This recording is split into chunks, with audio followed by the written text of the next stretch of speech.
नमस्कार विद्यार्थियों, मैं देवेंद्र पारिक स्वागत करता हूं आपका देवेंद्र पारिक एसएमपीआर के इस चैनल पर। और आज हम जो बात कर रहे हैं एसएससी सीजीएल के पिछले ईयर क्वेश्चंस, यानी जस्ट पिछला जो पेपर था ना, उस पेपर का एनालिसिस। और ये क्यों जरूरी है? क्योंकि अगर ये एनालिसिस आपके समझ में आ गया तो मान के चलिए कि 25 क्वेश्चन जो जीके जीएस के आने वाले ना, उनके अंदर आप 20+ गारंटेड हासिल कर सकते हैं।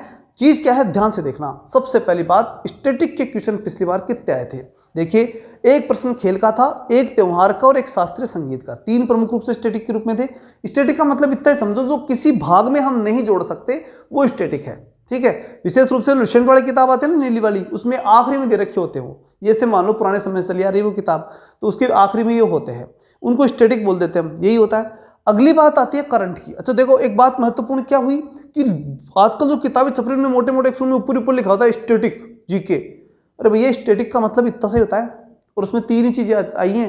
आप बच्चों को इस प्रकार से टेंशन में लाओ मत कि स्टैटिक स्टैटिक करते रहे चारों तरफ। ये मुझे नहीं लगा, देखो मेरे लिए सही, मुझे नहीं लगा कि स्टूडेंट्स के लिए सही है। क्योंकि जो political geography, history, economics, science का जो मैटर है उसको उसी तरीके से देखना जरूरी है। अगर उस प्रकार से नहीं देखेंगे तो उस स्टैटिक के चक्कर में फंस करके बहुत से बच्चे तो रह जाते हैं। और यहाँ तक कि कुछ बच्चे तो करंट में स्टैटिक पढ़ लेते हैं और मान लेते हैं हो गया पूरा जीके कंप्लीट है, और वही मात खा जाते। इसलिए बहुत जरूरी है कि स्टैटिक के ध्यान से देखें कि मात्र 3 क्वेश्चन जो थे वो पिछली बार आए थे।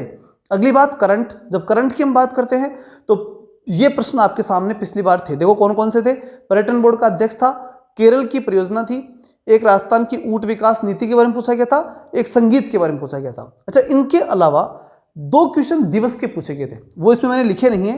2 क्वेश्चन डेट, मतलब कौन सा दिवस मनाया गया, ठीक है, और योग दिवस की क्या थीम थी, ये 2 प्रश्न थे।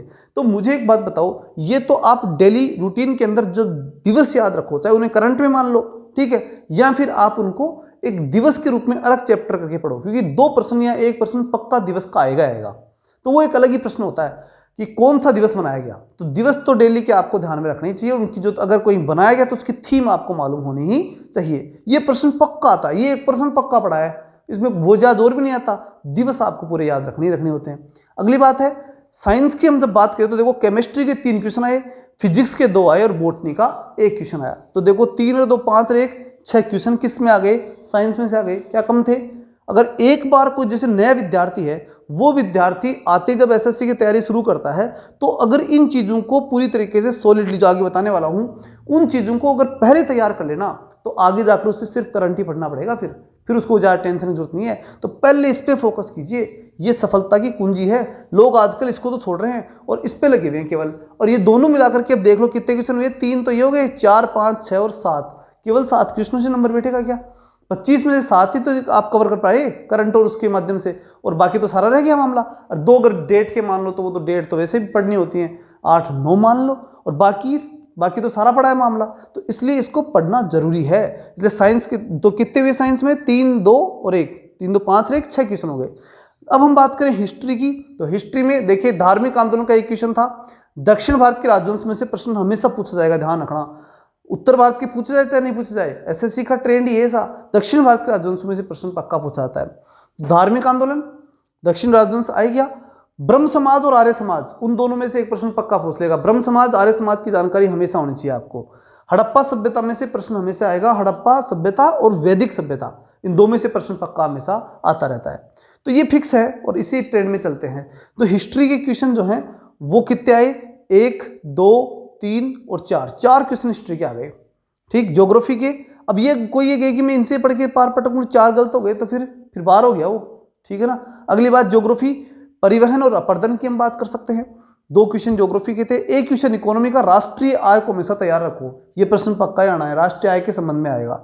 पॉलिटी की बात करें तो संसद है, राष्ट्रपति है, मौलिक अधिकार है। संसद, राष्ट्रपति, प्रधानमंत्री, ये 3 टॉपिक हमेशा तैयार रहने चाहिए, ठीक। और मौलिक अधिकार, नीति तत्व है, मौलिक अधिकार और नीति निषेध तत्व। अगर ये टॉपिक भी, आप मैं जो टॉपिक बोल रहा हूं ना, उनको भी स्टूडेंट अगर पूरी तरह से तैयार कर लेना, ये था, देख लो, ये सिस्टम आता है हमेशा। और इस सिस्टम में से ये अगर आप छोड़ रहे हो तो बड़ी गलती कर रहे हो, ये बात मान के चलिए। इसी प्रकार से आप पेपर्स का एनालिसिस कीजिए। ये तो जीके का एनालिसिस मैंने दिखाया आपको। इसी प्रकार से आप जो है वो मैथ का भी कीजिए, रीजनिंग का भी कीजिए, इंग्लिश का भी कीजिए। एनालिसिस बहुत जरूरी है। यूं ही तीर मारोगे ना तो फिर कहीं के नहीं रहोगे। इसलिए तुक्के तीर से हटिए, पहले रिसर्च कीजिए। एनालिसिस बहुत जरूरी है। अगर रिसर्च नहीं तो आप मेहनत करके भी रह जाओगे। ये मान के चलो, आज कंपटीशन का युग है और इसके अंदर बहुत बड़ा भयंकर कंपटीशन का युग है। और इस भयंकर कंपटीशन में अगर आप स्मार्ट स्टडी नहीं कर पाओगे तो बुरी तरह से आप पिछड़ जाओगे। इसलिए जरूरी है जैसा एनालिसिस मैंने बताया है वैसे ही एनालिसिस सभी सब्जेक्टों में कीजिए और फिर उसके बाद तैयारी को एक मिशन मोड में उतारिए। पक्का है, सफलता पक्की आपको मिलेगी। इन्हीं शुभकामनाओं के साथ फिर मिलते हैं कल नेक्स्ट वीडियो में। तब तक के लिए जय हिंद, जय भारत।